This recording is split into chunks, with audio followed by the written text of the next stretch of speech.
আসসালামু আলাইকুম। আজকে আমাদের একটা গুরুত্বপূর্ণ বিষয় নিয়ে আমরা আলোচনা করব। কেয়ার হোম বা কেয়ার এজেন্সিদের জন্য যা করণীয় নতুন কর্মী নিয়োগের ক্ষেত্রে। স্পেশালি এই আইনটি প্রযোজ্য হবে কেয়ার ওয়ার্কার অথবা সিনিয়র কেয়ার ওয়ার্কারের জন্য।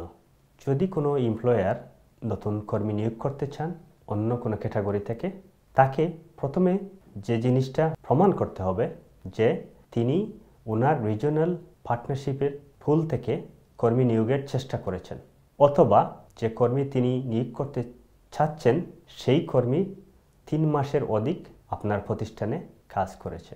তাইলে আপনি এই পার্টিকুলার পারসনকে স্পন্সর করতে পারবেন আপনার প্রতিষ্ঠান থেকে।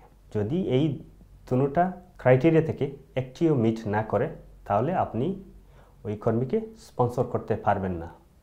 যদি করে থাকেন তাইলে এই অ্যাপ্লিকেশন রিফিউজ হওয়ার সম্ভাবনা রয়েছে। যা আমাদের কাছে নতুন কিছু ইনস্ট্রাকশন আসতেছে যে অনেক এমপ্লয়ার এই রুলটা ফলো না করে স্পন্সরশিপের কজ ইস্যু করতেছেন। আমরা আশা করব আপনারা হোম অফিসের গাইডলাইনটা ফলো করবেন অথবা একজন লিগ্যাল অ্যাডভাইজার কাছ থেকে আইনি পরামর্শ নেবেন। ধন্যবাদ।